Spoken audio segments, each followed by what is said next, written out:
What's up, everybody? Steven Z Killer here. Today I'm bringing you a brand new reaction. I hope you guys enjoy, but before we get into that, 77% of you guys are not subscribed. Now there's two reasons for that. You're either new or you're returning, and hopefully today you change that. With that in mind, you hit that subscribe button and join this community. Now, let's get into the video. It's time for some more game theory, and you know what this is, guys.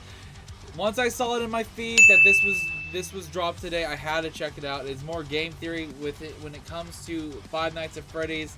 Whenever there's a new video out of this, I definitely have to get to it ASAP for you guys, because one, you guys asked me to check it out as soon as possible, and two, you guys showed lots of support for these videos, so I do appreciate it. And this is another Five Nights at Freddy's security breach theory, and apparently we're going to hate this.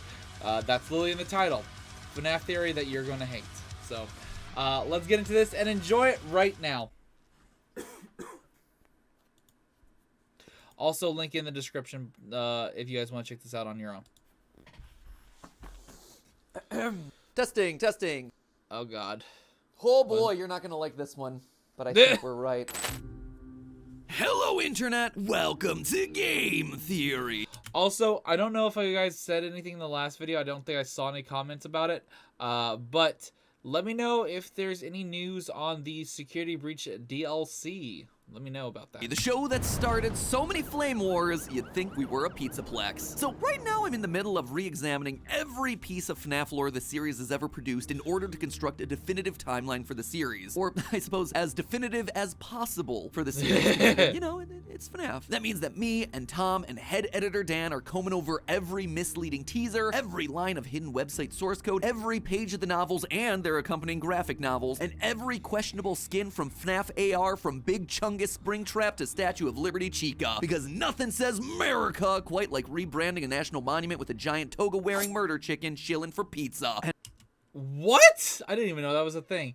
And not to mention, every time a new book comes out, there seems to be, or some new books come out, change some of the connections. And our forefathers wept. Anyway, since this is an absolutely massive quest, we've broken the timeline down into three core chunks: Foundations of Freddy's, the Afton era, and post-Purple Guy. Basically everything that happens post-Springtrap getting torched in FNAF 6. And while that timeline theory is still in the works, we've already made some discoveries. Some big and some small. And it's one of the bigger ones that brings us here today. You see, as we were rewatching all the cutscenes from FNAF 6, we heard this line from the completion ending of the game. Thank you for your participation. There is no need for you to return to work next week, as Fazbear Entertainment is no longer a corporate entity. Oh sure, everyone remembers the whole "don't keep the devil waiting" bit during that ending, but all of us tend to forget what comes after the fire. An acknowledgement that Fazbear Entertainment is no longer a corporate entity. When Henry dies in that fire, the game makes it clear that the company dies with him. But that doesn't make any sense knowing what we know now. In FNAF VR, AR, and Security Breach, Fazbear Entertainment is alive and still very much running. In fact, the company seems stronger than ever, building a giant mega pizzaplex that towers over anything the company's ever done before. So what gives? A dissolved company can't be going around making new games, and they certainly aren't building new 80s inspired animatronics, are they? All of it seems to imply that someone restarted the company between FNAF 6 and FNAF VR. And it was that single, simple observation, my friends, that led us down a rabbit hole I believe may have solved another core part of Security Breach's endlessly frustrating story. First, we wanted to prove to ourselves that this corporate restart was a real thing. Throughout the core gameplay of FNAF 6, if you buy and display animatronics with a high liability rating, you get a chance to experience a fun little mechanic known as being sued. You go through these lawsuits and decide whether to pay a lawyer to fight for you or just pay the listed amount to settle the case. It's a fun, quirky gameplay mechanic that fits with the humor of the franchise. However, I never played that FNAF game. I did not know that was a thing in that FNAF game. There's a detail within these lawsuits that's important. If you take a look at the names at the top of each lawsuit, you'll see that the defendant is listed as Fazbear Entertainment, Inc. Those last three letters are important. That I and C there means that Fazbear is an incorporated company. It means that Fazbear Entertainment has shareholders, people that own stocks within the company. There are also two different types of corporations: S Corps, which tend to be smaller, and C Corps, which tend to be bigger. Trust me, you don't really really want to know any of that, nor do you need to know any of it for this theory. I just bring it up because it's knowledge that Steph and I have accumulated over the last decade of doing this work as business owners, and I just wanted it to be validated at some point in my life. Anyway, useless business information aside, as we hear at the end of FNAF 6, Fazbear Entertainment Inc. has been dissolved. Fazbear Entertainment is no longer a corporate entity. We can assume that Henry, in his final act before sacrificing his life, dissolved any and all ownership remaining in the company so it would die with him, which is why it's so weird that suddenly it's back. And not just back, but back in a completely new form. In Security Breach, You know, with that in the concept, then who's the owner of Fazbear? That is a question that I've never thought of, and or that's never been brought up. Who is running Fazbear as of now? That is an interesting one.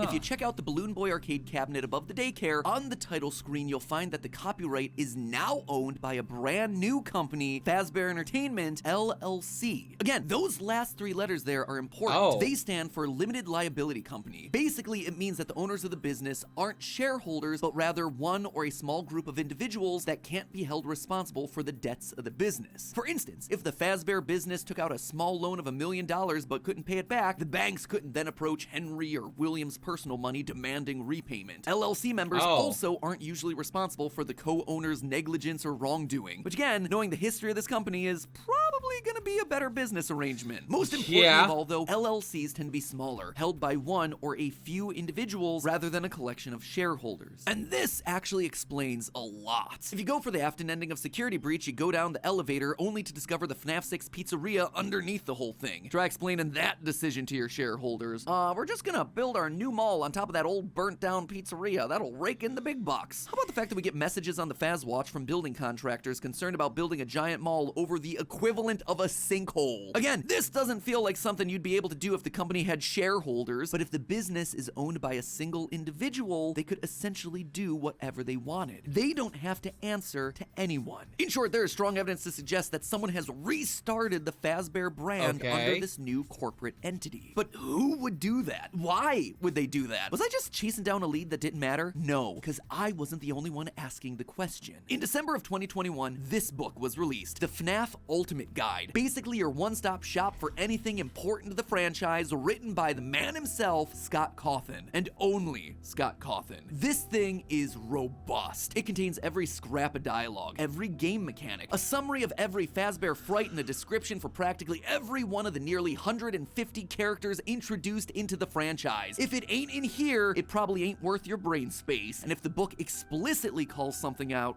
well, it's probably gonna be worth a look. And wouldn't you know it, but in the FNAF AR description of the glitch trap virus, we get this quote. The cease work order from the Fazbear Entertainment Office of Legal Affairs seems to indicate that the company at some point becomes aware of the problem and tries to stop it. That leaves one question. Just who is running the company? And it was here that I knew that I was onto something. The fact that the Ultimate Guide felt the need to point it out made me realize that this is absolutely something that we need to be solving. That is a huge plot hole thing that no one, I don't think I've watched anything that indicates anybody who's actually the owner or running the company. Like, that is actually a bizarre one. I never even thought about that as a question. Clues are in place for us. It was now time for us to put it all back together. So let's figure out who's running the show over at the new improved Fazbear Entertainment LLC, shall we? Well, let's consider what exactly that person is doing. First and foremost, they're building a brand new location over the remains of the old FNAF 6 location. That right there is a huge red flag. Why not just bulldoze the whole thing and build a new one? Unless, of course, they know what's down there. Because remember, underneath it all lies the heart and soul of this franchise, Afton. They are choosing to build their new location on top of his literal gravesite. So they know of Afton and his wants to be revived, possibly. The head of this new Fazbear Entertainment LLC. Oh, it could be someone who's controlled by Afton too, even though, like, another person who is controlled maybe by the virus that we're not aware of. Wants access to him, and as we see at the end of the game, it seems like their goal is to bring him back to his former glory. But just having access to Afton's body isn't enough. This person wants more. We know that the head of Fazbear Entertainment LLC has been actively taking an interest in Vanessa becoming head of security security, despite her having no qualifications for the position. We know this based on in-game messages. Quote, interview notes. As requested, here are my notes on today's Chief Security Officer interview. While Vanessa seemed eager and bright, she doesn't appear to have any relevant background experience. I realize the recommendation came from the top, but we need someone who's run security for a facility of this scale. I do not recommend her for this position. Based on this email, Vanessa should have never gotten the position. Yeah. But note that it's marked for deletion. Someone wanted to hide the poor interview performance. Someone at the top. In yet another email, we see this. Quote again, new hire summary, head security guard, no prior qualifications, internal reference, name withheld. The person putting Vanessa forward for the job is trying to stay anonymous. But hold on, why would someone want to hire Vanessa despite her limited experience? Well, the only really special thing about her is that she's possessed by glitch trap. So if someone's trying to bring Afton back, preserving his body underneath the Pizzaplex, it makes sense to get someone into the Pizzaplex who houses the only other part of Afton that remains, his consciousness, in the form of the glitch trap virus. But who would possibly want to bring a serial killer And how would he know, though? That's my question, too. How would he know this information? back to life? I mean, think about what this person has done. They've restarted an entire company, they've hired third parties to scan old circuit boards, they've rebranded the franchise, built a mall, and then doctored emails to hire someone, all in an effort to resurrect Afton. Who would do that? Who would go to that level of extreme? Can't be Vanessa. She can't hire herself. Can't be Michael. He's always trying to get rid of Afton. Can't be Henry. He dissolved the company. You know, there's one character in particular we don't really know too much about. And I'm going to say it right now. The wife? In the first place. Can't be Gregory because he's trying to destroy the animatronics. But there is someone it can be. I will make you proud, Daddy. The only person who... Oh, I didn't think about that. No, what? That's not a terrible idea. would be that motivated to bring Afton back to life. The one person that through all of the games they've appeared in has been on Afton's side wanting to keep his vision alive. That's right, ladies and gentlemen. I submit to you that Elizabeth Afton is the one in control of the new Fazbear Entertainment LLC. I guess you could call her the boss baby. I will now pause and give you a chance to write your collective groans, frustrations, That was a cringy fucking joke. and general vitriol down in the comments. You done venting in the comments? Told you this one would make you mad. Let's see what you wrote. And yes, I'm doing this from the past. But Elizabeth is dead. Baby's eyes are blacked out in the blob. She died in FNAF 6. Yep, all of those are perfectly valid. I know it sounds insane. Believe me. No one recognizes that more than me. But I ask you, when has any character that's meant to be dead in this franchise ever stayed dead? Let's just look at the facts, shall we? True. Our second ever theory on this game drew attention to all the similarities between Elizabeth Afton and Vanessa. They both like flowers, they both have an abusive and manipulative father named William A., and of course, there's the blonde hair and green eyes. However, we've never been able to actually figure out how these two characters are connected beyond them just being similar. Could it just be another instance of this franchise doing what I like to call pulling a Jeremy? That's using the same detail multiple times just to confuse us. But you see, there's a bit more that's suspicious about Vanessa. There's one thing that me and every other theorist out there has been scared to tackle in this game, and it's this: security breaches fire escape ending. In it, Glamrock Freddy yeets Vanny off the top of a burning pizzaplex, sending both of them to their death. Gregory pulls off the Vanny mask to reveal that it was Vanessa the whole time! A twist that surprised literally no one. Except after the credits, we pan up to the roof to see security guard Vanessa looking down as the building burns around her. Excuse me, what? Two Vanessas? Everyone just kind of collectively hand-waved this away. It must be a hallucination. Maybe it's her spirit still trapped in the pizzaplex. Or maybe, just maybe, Vanny and Vanessa have always been two separate individuals. Two twin sisters. Hold on. In Security Breach Fury's Rage, we get VR sisters. That's one of the bosses in Fury's Rage. And I think it could be possible that one of the sisters, maybe Vanessa, went to go save her other sister after being taken over by Glitch Trap. Recently, a new theorist has entered the ring with some pretty interesting things to say about Security Breach. John from the YouTube channel FNAF. And while I was busy coining the catchphrase, Music Man, he was busy in his corner preaching the gospel of the VR sisters. Remember them? Of course you don't. Why would you? So let me refresh your memory. In case you've forgotten, Security Breach got delayed a lot. I mean, a lot. And at one point, Scott Cawthon, worried that the fan base would be upset about the repeated delays, decided to release a short little meme game to tide us all over. A beat-em-up title called Fury's Rage. The fan base, when they find out that I have to delay the game again, they're gonna kill me. What am I gonna do? I know. I'll make a game for them.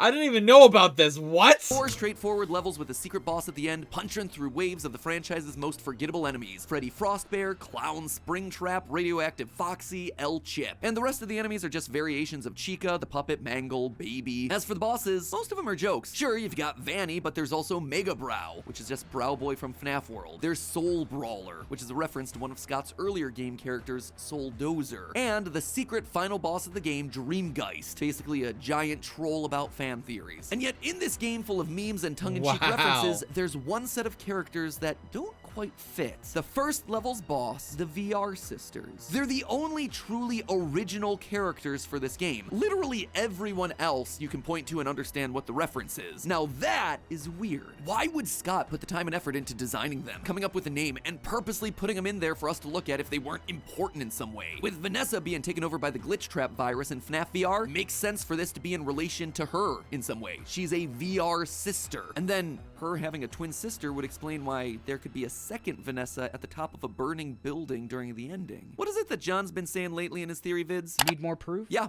I do. You probably do too. Luckily, I have it for you. Once you get to level 4 of Fury's Rage, you find yourself in some sort of factory surrounded by conveyor belts and magnets holding up humanoid robot torsos. In the end, you fight Vanny and the game ends. But wait, before you get to the boss battle, there's one very crucial detail in the level that everyone overlooked. An orange pod with a female figure sitting inside. I've seen enough sci-fi to know that that right there is a birthing pod, and the figure inside looks an awful lot like Baby from the Fourth Closet graphic novel. That's right, friendos, it's time once again for everyone's favorite segment. MatPat uses the lore of multiple FNAF books to explain parts of the game that make no sense. In the Fourth Closet, Baby's origins take a weird turn. She's actually a robot built by Henry to help replace his daughter Charlie after her death. You see, Henry creates a robot for each stage of his daughter's life: toddler, child, teenager, and finally adult. In his mind, this would allow her to grow up with everyone else around her. And this gave us our first confirmed instance of robot kids being a thing inside of the series. Robots that are capable of bleeding, eating, feeling cold. And here's the weirdest twist of them all. Baby is the final adult form of Charlie, which, let's just say I have some strong feelings about. People hate when I talk about the books. The books tell you the rough guidelines or rough rules of the universe. When you look at the books and there's this repeated thing of creators building robot kids, okay, well, apparently that's fair game. And then to take it one insane logical step further and say, not only are they building robotic versions of kids, but multiple versions of robotic kids at different ages, I would say you are insane. That's so stupid. It is a weird thing for them to do, and it challenges realism to such an absurd degree. Yeah. So what I'm guessing from that point of view, I guess in a sense what he would do is at some point in time he'd probably transfer the consciousness and memories of one to the next body and get rid of the other one, I guess.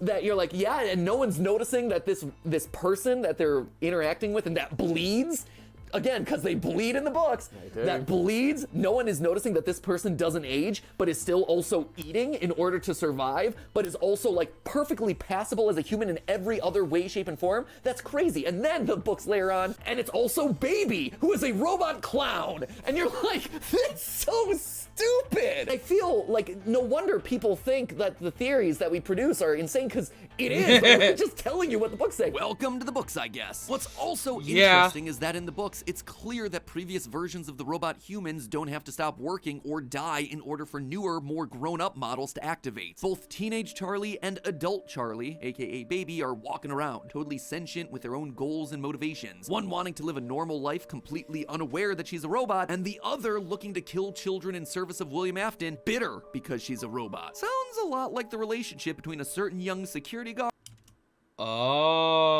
and her twin sister Murder Rabbit. Now, while we have no evidence to that would be interesting. Holy shit. Charlie being rebuilt in the game lore like she was in the books, it does seem like Elizabeth may have multiple sisters of herself running around. In the words of John, who first proposed this one a year ago, it could be very well possible that once Elizabeth died, William Afton not too soon after rebuilt her and built different ages of her throughout the years, just like we see in the books, in robot form. So that could be VR sisters, two different versions of the same person. You know what? I think he's right. At the time, we didn't have the evidence, but now I think he was ahead of his time. Move over, Gregory. There's a new robot human in town, and her name is Elizabeth Afton, and Vanessa, and Vanny, and probably the head of Fazbear Entertainment LLC too. All iterations of the same person from different life stages. All Elizabeth Afton. Some aware of who they really are, and some not. And one of those versions is Ruined DLC Girl. In some of That would make so much sense. I don't hate this theory. And this actually makes sense because look, little girl, what looks like blonde hair. Security Breach's cut dialogue, there are laugh lines that are definitely feminine, but also some that clearly mix in a young girlish tone. Hear that last one? Clearly there's a childish girl laugh with a bit of a British accent mixed in there, exactly like the voice of Elizabeth from Sister Location. Sites like the Cutting Room Floor attribute these as cut Vanny lines, which makes sense considering that there aren't many human females in the game, but that laugh seems awfully young for Vanessa, or Vanny. And that's not all. Going back to Fury's Rage, notice the shoes on the VR sisters, specifically the cool purple sneakers. I could have sworn that they had matched the design of the blonde girl's light up sneakers in the Ruined DLC poster, but upon closer inspection, yeah, it was close, but not strong enough of a match for me to call it out in a theory. Dead end, right? No. Notice the two colors on those shoes, red and purple. Very specific shades I was of about red to point and purple. that out. And what's the coloring of our two VR sisters? Red and purple. Seems that maybe, just maybe, this blonde girl is also part of the Elizabeth sisters. So that would actually give us our 4 closets. Baby, the original, young girl Elizabeth in the Ruined DLC, Vanessa, the 23-year-old security guard according to the FNAF AR emails, and Vanny, who, you know, just might be slightly older. Her being a robot would also explain how she survived a massive fall from the top of a pizzaplex without being totally disfigured. Personally, I think this would actually be a pretty cool idea, having all the versions of Elizabeth come together. This child, Vanny, Vanessa, maybe even the original baby would show up to complete the tribe of robot Elizabeths. But doesn't all of this disprove my initial theory? If Vanny is the adult version of Elizabeth, then doesn't that mean we're out of Elizabeths to run Fazbear Entertainment LLC? We've filled all 4 of our closets. Well, not quite. Because when you get to the very end of that final book, Charlie's love interest, John, stands by Charlie's grave after all the other known versions of her have died. He looks up and sees none other than yet another, slightly older version of Charlie standing in front of him. I kind of just wrote this off initially as a cute ending, but in the wake of what we've been talking about this whole time, it reveals that there were never just 4 There's another one that's the owner of Fazbear. closets. That's There were what it never is. just 4 versions of Charlie. There were more. Potentially an infinite number of them, which honestly makes sense. Can't have a 20-something-year-old Charlie looking 20 forever. She too would need to age up to look like a woman in her 30s, her 40s, her 50s. This idea is also shown in Fury's Rage. While the VR sisters are the first bosses, after you defeat them, they become regular enemies during the 3rd level. There are dozens of them that come out to attack you, one after the other after the other. New ones being built to achieve their purpose. Other bosses don't do that in the game. And in stage 4, those humanoid robot torsos hanging from the ceiling, they look a little bit more on the feminine side to me. Robot women being built by the boatload, ready to replace the ones that we destroy, be they VR sisters or security guards or murderous rabbits. And at the top of the food chain is an older, wiser, more vengeful version of Elizabeth pulling the strings, looking to bring her family of robots all back together to the same place. I suppose you could say that that makes the Pizzaplex the true sister location. But hey, say all you want about Elizabeth's business practices, you gotta admit, she knows how to dress up a joint. I've always loved how the Pizzaplex looks. That 80s neon style just hits the nostalgia button hard. All I have to say is I kind of agree with this theory, and I actually like this theory. This theory works really fucking well. Hard for me. Let me know down below what you guys think. Hit the subscribe button. Look out for more, of course, in the future. And whenever there is more theories dropped, I'll be checking them out as soon as I possibly can. And if you guys have more videos out there that I need to check out, older theories and whatnot, based off of any other channel and whatnot that you guys want me to check out, please let me know down below, and I'll see you guys in the next one. Until then, later! This is the Prince of the motherfucking Saiyans, and I am ordering you to subscribe to Steven Z. Killer!